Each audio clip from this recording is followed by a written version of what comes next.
right, welcome. If you are on Twitch TV, thanks for tuning in. Thanks for subscribing to the channel as well. Glad to have you along for that. And as we go into the rest of the week upcoming before Christmas, we do not see too much of anything in the way of problems anytime soon, so definitely some good news there. Welcome to the Netcast. It is Wednesday evening, not Tuesday. I think I said Tuesday earlier while we were on Twitch TV for a little bit, so apologies for a bit of a mix-up, excuse me, there. And as of right now, we are seeing again some decently quiet conditions across the area and should be remaining that way. Let me make certain that we are getting our audio taken care of, because if I don't, I'm going to sound like I'm talking into a tin can again. And it sounds like, okay, we are good to go. So starting off for peak of the week Wednesday, no problems tonight, no problems in the next couple of days. Very mild temperatures all the way on through. We'll talk more about the forecast coming up here in just a little bit, so stay tuned for more with News 12 there. Let's take a look and see what's going on with the almanac page for the day. 48, our high temperature today, just below where we should have been. The clouds blocked out a little bit more of the sunshine, so it was just a little bit on the cooler side than what we usually have. Of course, no precipitation. We are now just about 10 inches behind, or pardon me, 8 inches behind for the entire year. We actually have a surplus for the month. Whether or not that lasts, we should see. If we don't get any more rainfall between now and the end of the month, we might just finish up right about even for the month of December. But for the year, it looks like this is going to go down as a very dry year for 2023. So that is something that could be just a bit of a concern out there. Thanking our viewers in Hickson, Tennessee, from Strawberry Lane, merry and bright. Thank you very much, Jim and Joyce Anderson, for a beautiful view again from Strawberry Lane. If you've got weather pictures, please send them in to us at pictures@wdef.com. Again, or you can drop them to our social media pages for more. All you have to do is just go to X, Instagram, or Facebook, post the pictures, and our web people will see it from there and forward it to me so I can make a new graphic. So please let us know what you are seeing out there. We'd love to be able to fix and show a little bit more about what is happening. We don't have much going on for the weather, so a lot of people getting off work and school in the next couple of days. A lot of people being able to get out and about in the great outdoors. Tomorrow looks excellent. It'll be a little bit milder than usual, back into the mid 50s, and then also looking at some very light winds turning out of the southeast. So decently dry, above normal by just a little bit. We should be again at about 52 degrees for a high, and we're going to be going even warmer than this over the next several days. So be prepared for that. Could be another frosty start in the morning. Yes, I know there's a lot of schools that are already out, but there are still schools that are in session until the end of the week, so we'll continue to feature this until excuse me, for Friday morning. Numbers back in the mid to upper 50s tomorrow, so a beautiful day coming up. Clouds mixed with sunshine, kind of like today, so no big change coming our direction on that, so doesn't look like too much of any concern for right now. Right before the top of the hour, we've got some 20s showing up. Fort Payne in Alabama, 29 degrees in Andrews, North Carolina in the western part there, 28 in Cleveland, and looking again at numbers back mainly in the lower 30s, a few mid to upper 30s back toward the Cumberland Plateau. It is going to be frosty, but it is also going to be, again, not quite as cold as last night was. Erlanger Hospital on 4th Street, looking back to the northwest from our Asian Lantern Festival view. Beautiful views of sunset tonight on all of our cameras. Hopefully you had a chance to take a look and see what was out there. If you'd like to see our EPB fiber optics weathercam network out there, go to wdef.com/weather, and you can see what we're seeing out there. This is just one of our cameras for tonight. At the airport, right at 10 o'clock, it's right at freezing. We have no winds, so we have no wind chill. It's back to the lower 30s at this time, and going to see some pretty chilly conditions overnight. Had a request on our Facebook page earlier on to answer the question why we didn't put a particular city on the maps. And again, what we take a look at and what our vantage point sees here, we try to spread out.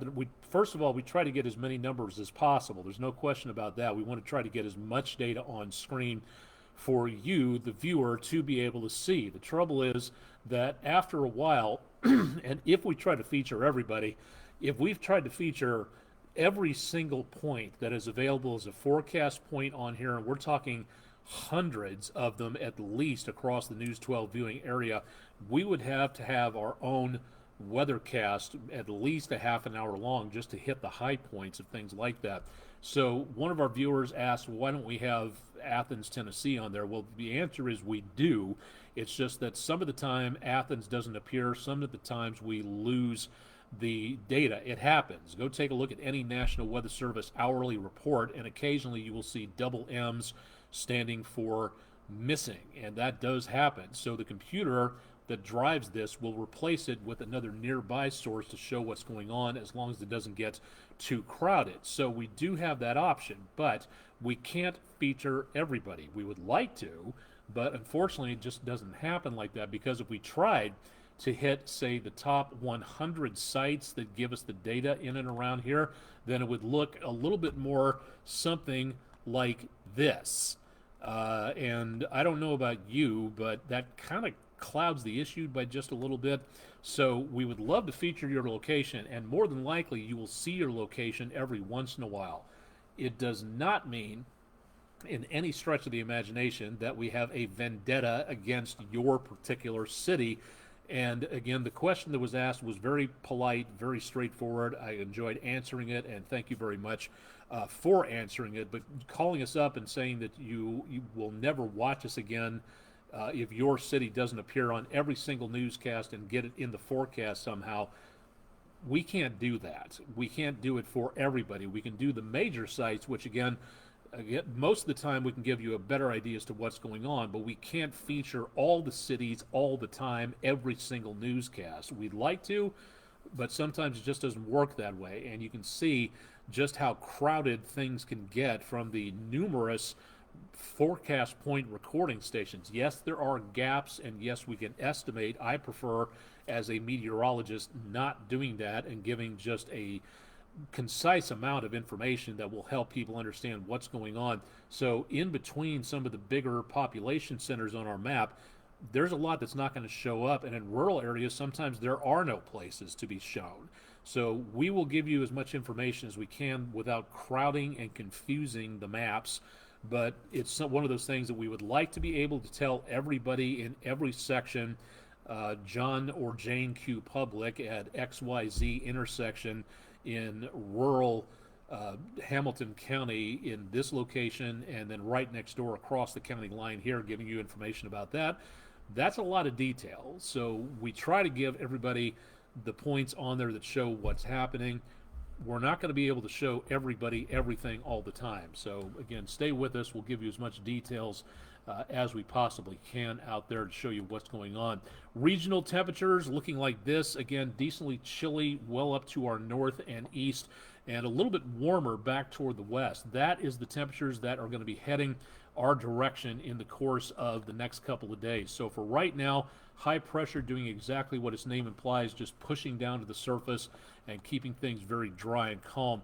What was left of a storm system over the Midwest is still kicking up some showers across New Mexico and around the Utah-Colorado border. We don't have much of anything close to us except for the cloud cover that this area of high pressure is helping to escort in with its clockwise flow off the Gulf of Mexico. So there is some moisture in the atmosphere, not enough for anything involving rainfall if you look well back to the west there. Now we also have, as of right now, a system off the coast of California which is bringing in some pretty good amounts of moisture, which if you've ever driven in this part of California at this time of the year, monsoon season comes a little early sometimes, and we can get quite a lot of inclement weather. And from the San Fernando Valley all the way down and up from San Diego to San Francisco, Fresno, Bakersfield, Yosemite picking up some pretty not too great conditions out there. So if you're heading to LA in the next couple of days, San Francisco, San Diego, flying out this direction, you could be looking at some delays, could be looking at some inclement weather along the roads. So definitely want to keep tuned to local media to make sure that you're updated on what is going on here.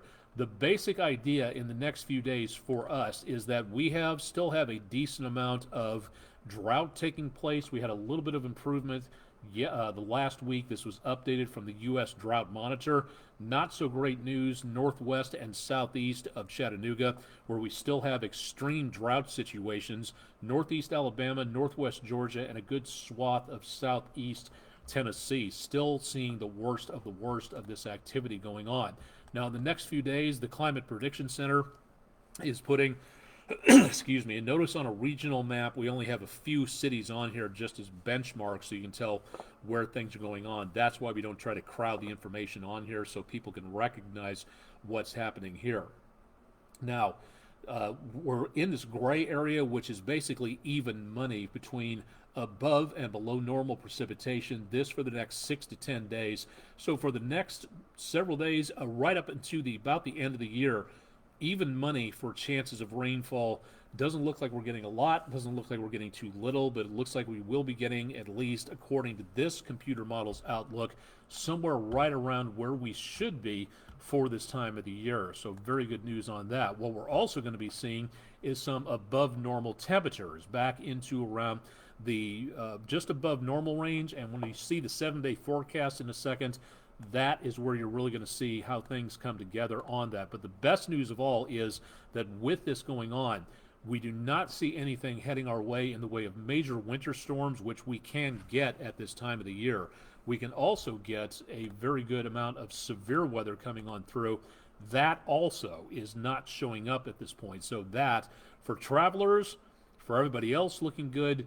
The only problem we've got is in the next few days, it is going to be giving us the potential of some rainfall coming on through. I don't see a lot, as we saw again from the Climate Prediction Center just a little while ago.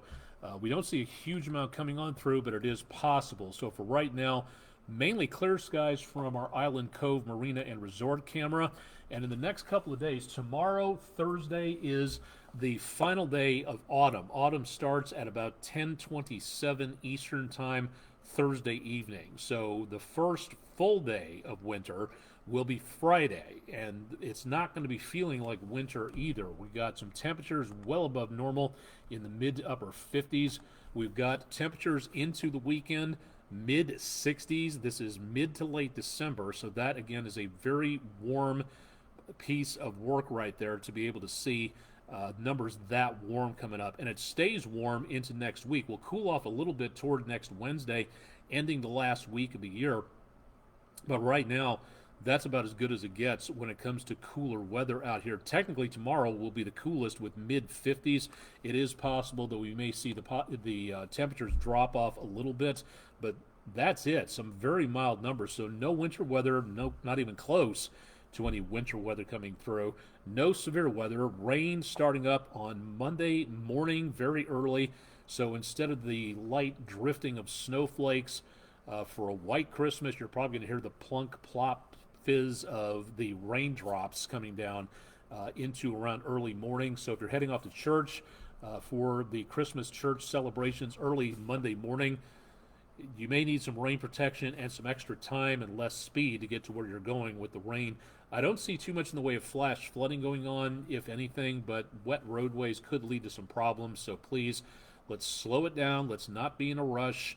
Let's be very careful out there as we go into Monday. Rain continues on Tuesday and sticks around as we go into early Wednesday. Now, whether it peels off after that, so far it does not look like we're going to be seeing too much in the extended forecast. There might be some showers left over toward about Thursday or so on the end of this. And so far, if everything holds, New Year's Eve, New Year's Day, next week, will be looking pretty good. Maybe a little cooler, but for right now, it does not look like a huge problem out there.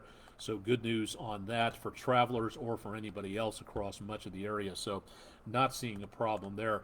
Our Paniagua Automall weather question of the day, talking about the Coriolis force. What moves the storm fronts and the air with the moisture in it? What helps to create weather?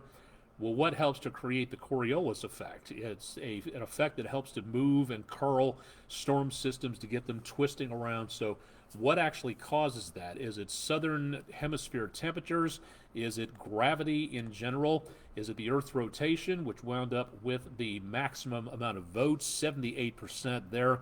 Or is it the ocean and the atmosphere interacting with each other on our very warm, considered by some standards, planet?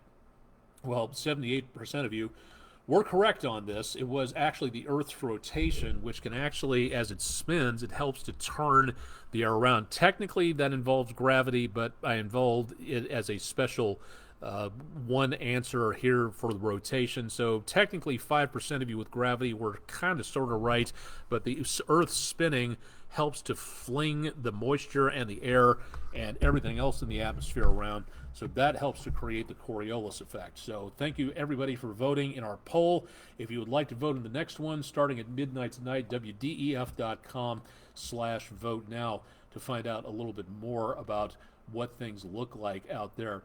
Mentioned this yesterday. I had the wrong website address. I apologize for that. But if you would like to take the online spotter course from Comet Meteorological Education, METED, from the University Center of Atmospheric Research, UCAR, you can take the online course, but they recommend that you go take an in-person course from the National Weather Service when you are able to, once you have this study session under your belt and have the certificate. It's not a requirement. It's just a way to get the information into your brain before you go to a meeting, or in lieu of, before you sign up to be a spotter with the National Weather Service. That way you can get a phone number where you can call the National Weather Service toll-free direct that will help them know where you are, and they can call you if there's severe weather. So if you'd like to take this course, please consider becoming a Skywarn spotter. There's one coming up in Chattanooga in February of 24. There'll be more meetings in the next several days and weeks, again, as we go into and around the area of next year.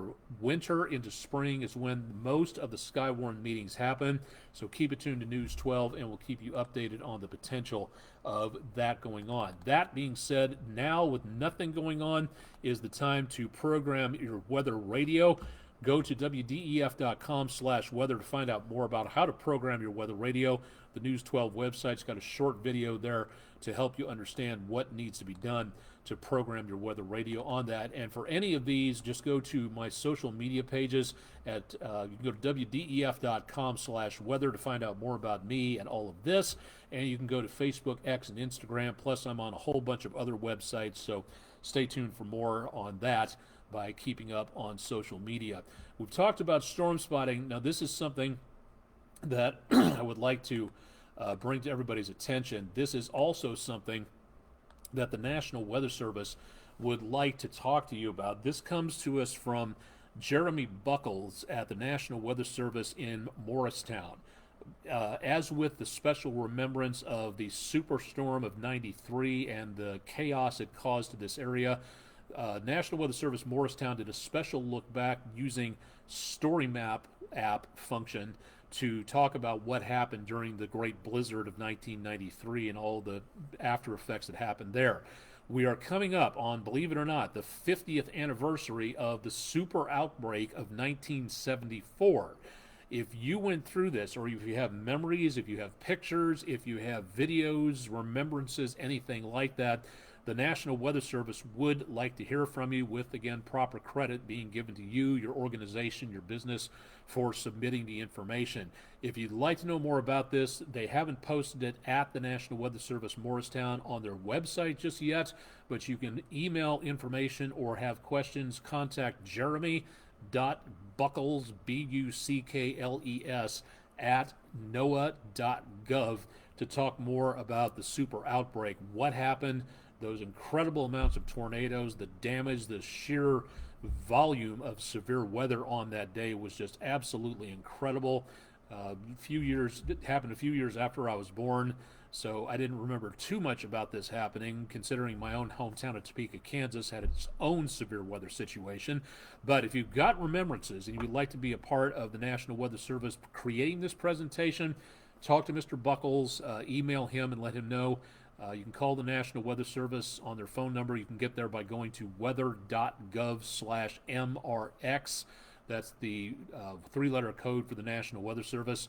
So if you'd like to participate in this and you have videos or memories and things like that you'd like to tell them about, that's what you need to do. Great opportunity to kind of participate in weather history as a citizen, as a scientist, as a citizen scientist. So be able to take a look and see what goes on with the ins and outs of severe weather. So please take a look at this and please consider donating any information that you may have. It would be a great opportunity to post and see what goes on. And again, taking a look at weather history and all that happens.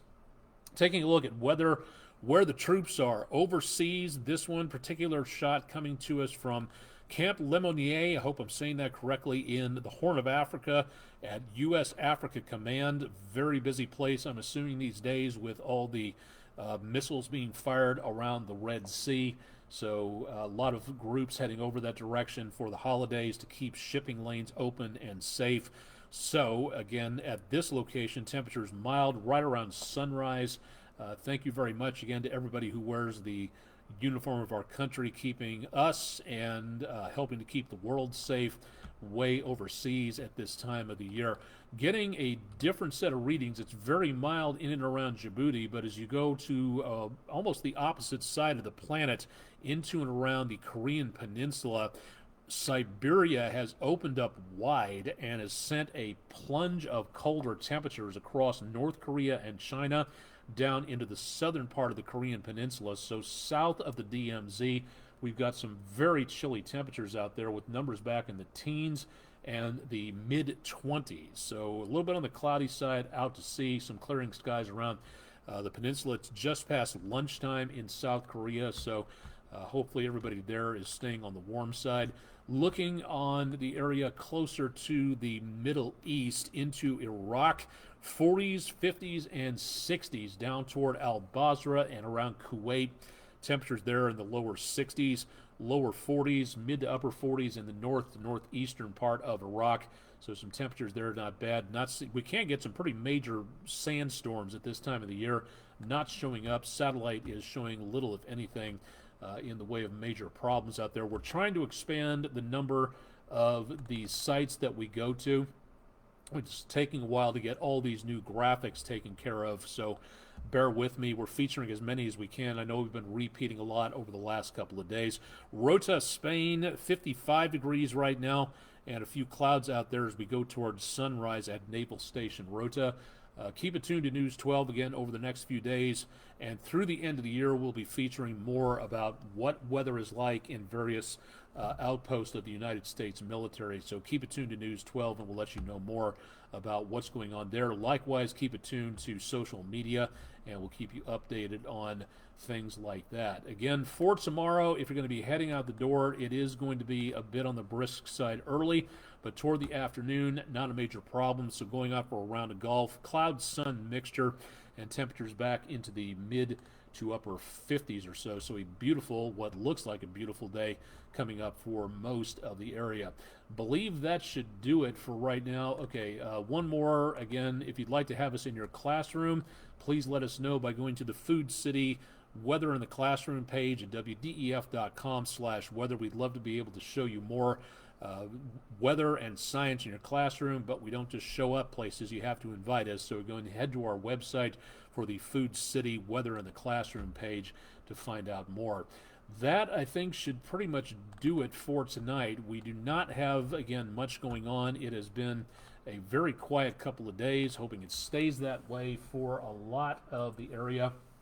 And for right now, can't really see too much in the way of problems taking place. Rain on Christmas. Hopefully everybody will be in place and not having to travel too much when that happens.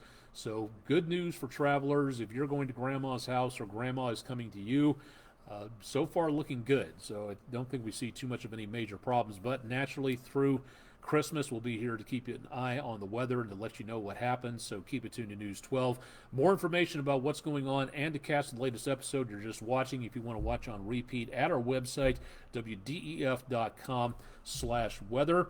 And that's a good place to go to for all the latest news, sports, and updated information from in and around the Tennessee River Valley. So thanks very much for watching here.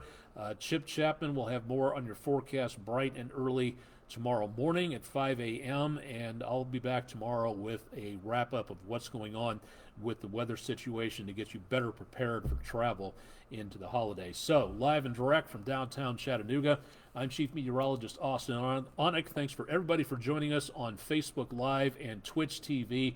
Really appreciate everybody tuning in. If you've got questions, email them to me on Twitch. My email address is at the lower portion of your screen. For Facebook, it's aonek@wdef.com if you'd like to find out more about what's going on there. That'll do it for tonight. Thanks for joining us, and stay tuned for more with News 12 on air and online.